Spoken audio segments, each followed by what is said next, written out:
what I want to do is talk you through three things. And these are all things that I am learning and we as an organization are learning when we talk to partners and customers. So the first thing I want to cover off is the ever-expanding attack surfaces. I'll talk a little bit about, now I don't mind saying I'm 54. My wife's not in the room. I normally ask my wife. I'm 54. So I've come from a kind of 30-year-old view on how we protect our organizations from incidents. So I'm going to talk a little bit about that, what it used to look like and what we are seeing today in terms of how it's changing and evolving because of cyber attacks. The second thing I want to do then is talk about the relationship between these things and how a good cyber resilience strategy can help you avoid them, mitigate them. And then the third thing I want to talk about why that's important, why you should care about it. And again, none of these things are things that I have invented, or indeed the vast majority of it that Commvault has invented. These are anecdotal commentary that we've got from our customers and partners. So anyone sort of, I'll give you 30 seconds to read that. Anyone recognize this, right? So in the old days, and it's still true today, in the old days we cared about these sorts of things. So we looked at network insecurities. Are our firewalls blocking certain ports, certain protocols? We're looking at software bugs. Are we patching our systems correctly? Have we got the latest versions of the software, and so on and so forth? Physical loopholes. So are our buildings secure? Can people get into our buildings? That's still an important one. And then things like, usual things like passwords and using social media. This is a big one, actually, that still exists today. Social engineering is by far and away the easiest way of people attacking you. So it's no longer what we're seeing and what we're hearing, no longer are criminals hacking into environments, and so you can layer on top a whole bunch of security tools and think that you're safe. They're not doing that. The easiest way, the simplest way I heard recently was criminals are now dropping a USB stick through a letterbox. They're using social engineering to figure out who's the cleaner or who's, perhaps not earning a vast salary inside of an organization. They're looking at whether they take frequent holidays. They're looking at whether maybe they have debts, those sort of things. They're looking for vulnerable people. And then they're dropping a USB stick through their letterbox and saying, we'll give you 1 Bitcoin if you just plug this into a computer in your company. And you can't stop those things because there will always, unless you're a company of one person, then it's only you. But you can't stop these things. So these sorts of things still exist, but they are not the most important thing. And by far and away, you cannot secure your environment anymore if you follow this.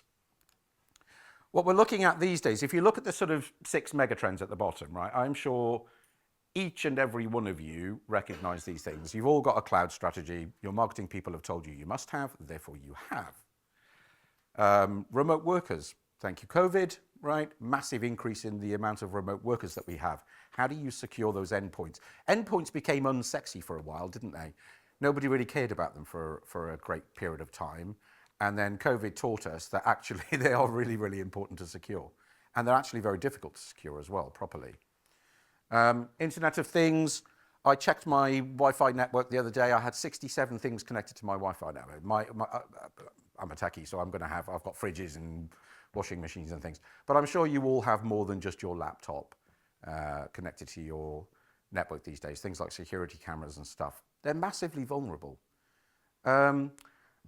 Supply chains, software supply chains, we've all seen examples of this in the industry recently. The bad guys have figured out that rather than attacking a single organization, the best thing to do is attack a software supply chain that has thousands of customers, because you break in once, you get access to thousands of customers, rather than attacking each of those individual thousands of customers once.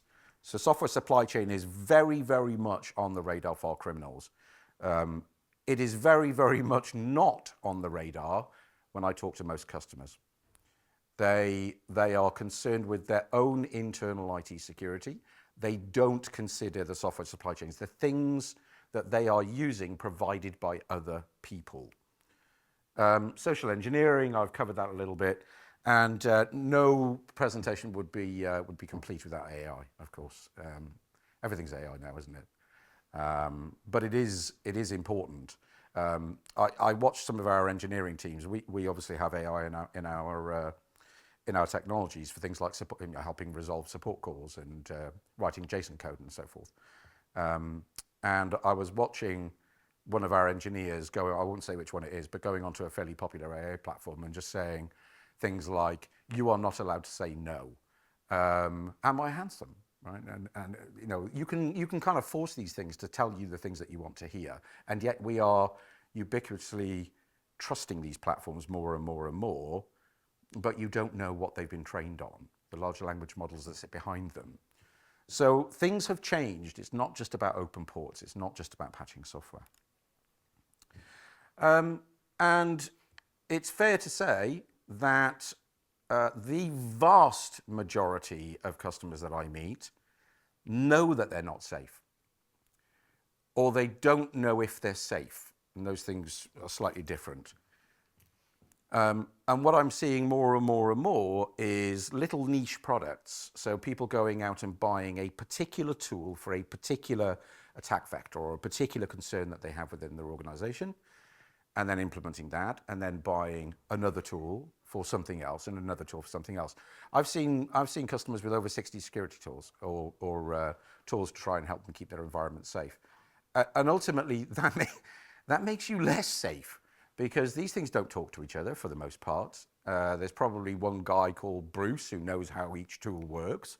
Bruce goes off on holiday, nobody knows how to use the things. And it costs a lot of money.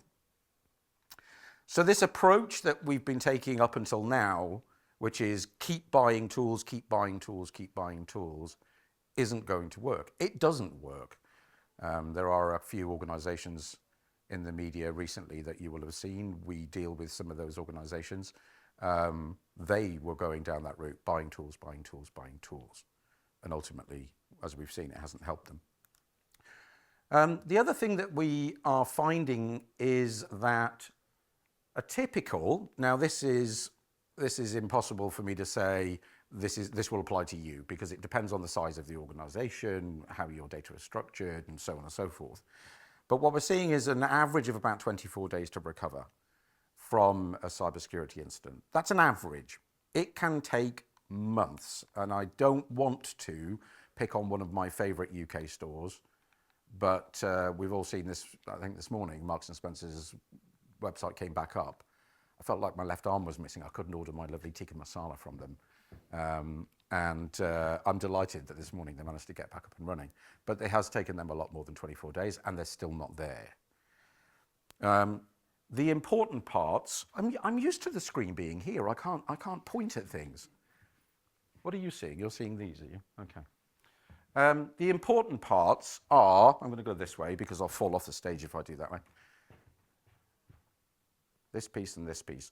This forensic analysis, 2 to 3 days, I don't know where that came from. I don't agree with that. I don't think it takes 2 to 3 days to do a forensic analysis if you've been hit by a cyber incident. I'm betting it's at least 10 times that much. And in some cases, it's impossible to do, because it requires that you have a clean environment with which to restore your data and your applications back in, so that you can try and figure out what the hell went wrong. So I feel like these are very much generous, but the industry says around about 24 days. This piece here, cyber insurance engagement, so many customers that I've seen that have been attacked actually don't have it. Or they do have it, and they think it's going to cover the costs of their ransom. So they get hit. There's a $2 million ransom, and it's no problem because my cyber insurance people will pay the bill. The vast majority of cyber insurers these days will not pay the ransom. And they won't pay the ransom because, even though, with the exception, I think, of like North Florida or somewhere, but a tiny little bit of the US, even though it is not illegal anywhere on the planet to pay a ransom, if it is subsequently found that the money that you paid was used by the criminals to do some form of terrorism or drug running or God knows what, some other horrible things, somebody's going to jail. So you might think, and I find this a lot with customers, it's not a problem. We have cyber insurance. They will pay. I won't be liable. I'm just left with the disaster of my organization I need to resolve. That is just not the case. People go to jail because the money that is paid to the criminals is used for nefarious purposes. And these guys know it, and that's one of the reasons why they won't pay the ransom. So don't rely on this. We've talked about analysis. Data recovery, 7 days. Again, it really depends what data you've got, how much of it, is it in the cloud, is it in multiple clouds, is it on-prem? It's probably all of those things. And so the data recovery, 7 days, I think that's probably fairly reasonable for an average size organization, assuming you've got the right technologies and you have a clean environment to restore that data into. We've seen examples where customers, they flatten their systems, they reformat everything, they rebuild everything, they restore the data into it, and it's immediately down again because the malware code's hiding in firmware. So you can't just rely on, I'll just flatten my entire environment and rebuild it. So you've got to be very, very careful. One single printer. Printers in the old days used to have little spoolers. These days they've got little mini Linux operating systems sitting inside on hard drives. Malware loves to hide there because nobody reformats their printer when they're recovering. Cameras, IoT cameras, those sort of things. People think about the servers and the storage and the networking. They don't think about the Internet of Things devices that are connected, or just simple things like printers. So it might take you 7 days. The minute you push the go button, you tell your CEO everything's okay, it's all back down again. And then re-establishing production environments. This is probably the biggest piece. Again, because people don't have anywhere clean to restore to. I'll talk about that a little bit more in a moment. So we've got to rethink. Now you might expect, we've been around for 28 years or so, something of that ilk. And so most people, when I ask them, what do you think Commvault does? They say, well, you're the backup guys, right? And so typically you would expect us, I am going to fall off there. I'm going to go over this way, it just feels safer. So people tend to think that this is where we like to play. Over the last 3 or 4 years, if you've been following our organization, we've made a lot of acquisitions at either end of this NIST cybersecurity framework. I'm sure you'll recognize this, right? So how do we identify the assets that we have inside of our organization? How do we know what data we have and where it is?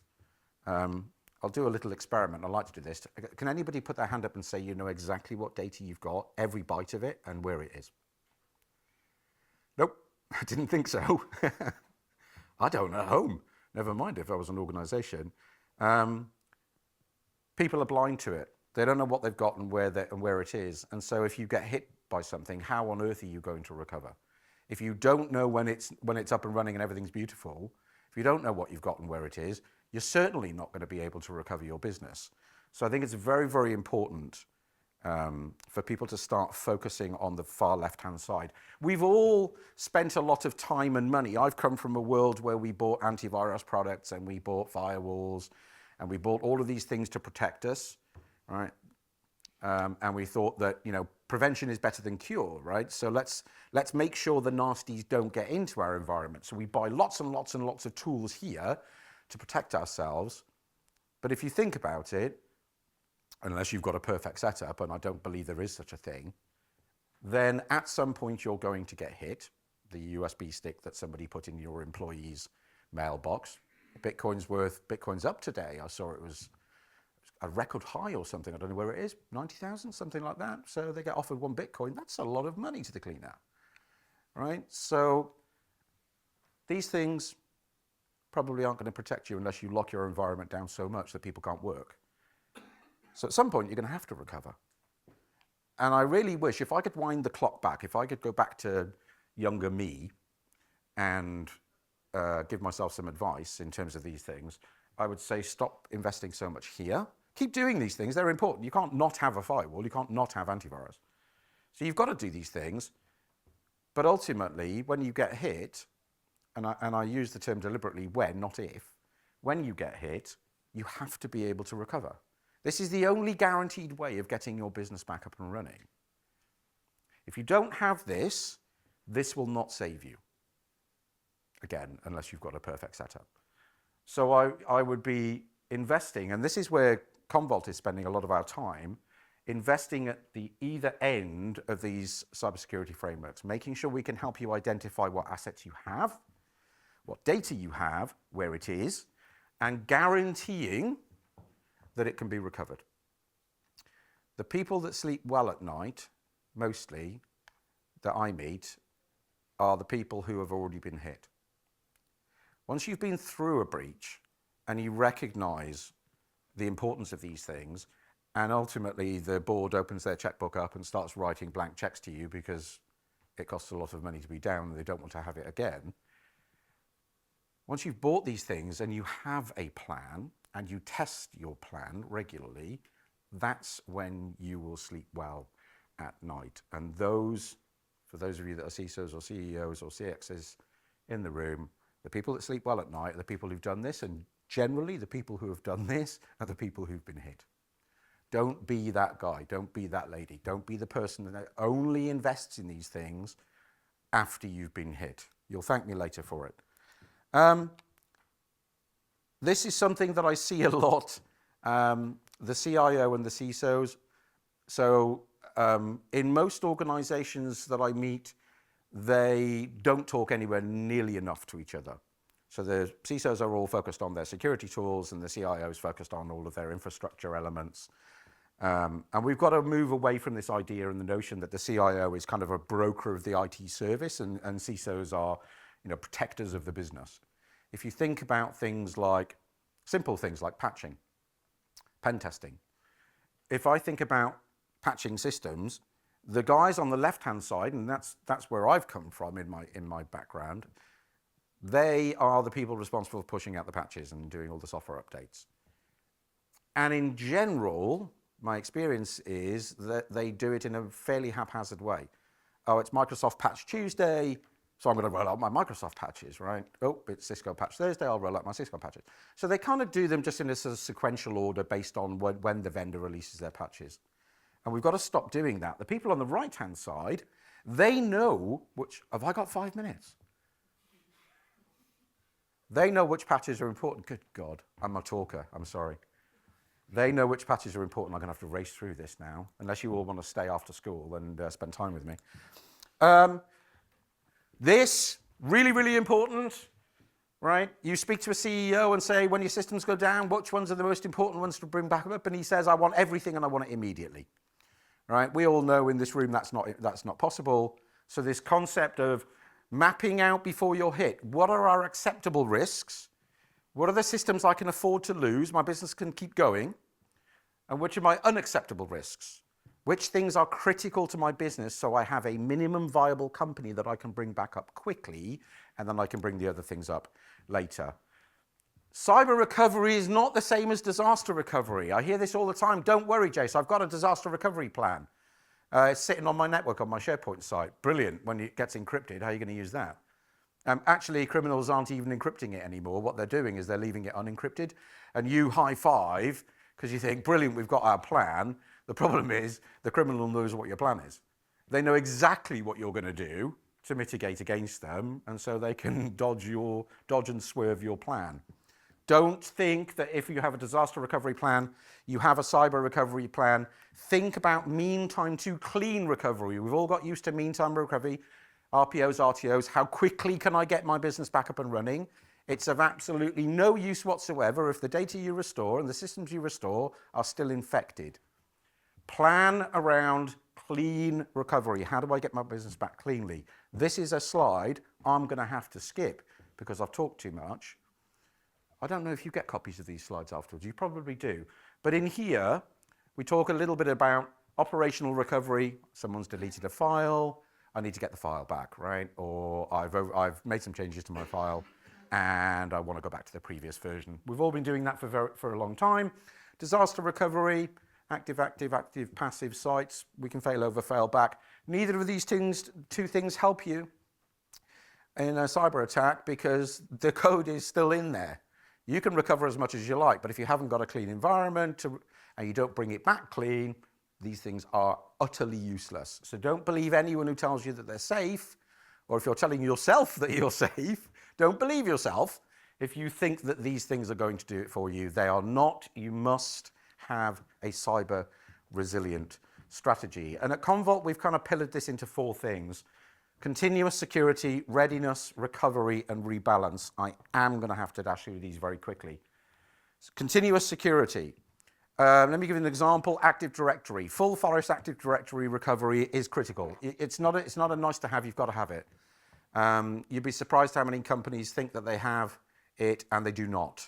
And without it, you're screwed. Your business is not coming back. 90% of the Fortune 500 have Active Directory. I'm betting that 90% of the people in this room have some form of AD in their organizations. Make sure that you have a way of protecting Active Directory. It's critical. This one is all about testing. The amount of times that I've spoken with somebody and said, have you got a disaster recovery plan? Yeah. Have you got a cyber recovery plan? Yeah. When did you last test it? I don't know. Let me ask Bruce. Oh, Bruce is on holiday. And usually what they do is they don't do a full test. They'll just test the restore of an application or a business system and say, well, I've restored one, I can restore all 500. It's not a problem, we're good to go. No, false, doesn't work. Make sure you are constantly testing, at least on a quarterly basis. This one is all about understanding what workloads you have and where your data lives. I talked about where your data lives earlier. Most people don't even understand what applications they've got and the interconnectivity between those applications and which of those applications are most important. And I've seen customers go down, they go out to the business and say, right, finance, which things are most important to you? Oh, yeah, we've got to have the finance system back. And then operations say, no, we've got to have the ops systems back. And then the CEO's going, I've got to have my email back. And we've got to have everybody at the point of vulnerability, at the point of being attacked. Everybody will want to be first in the queue. You've got to make sure that written into your plan, you know what it really is. Which order, which applications, which data is critical. 1 minute. I'm nearly there, actually. Rebalancing.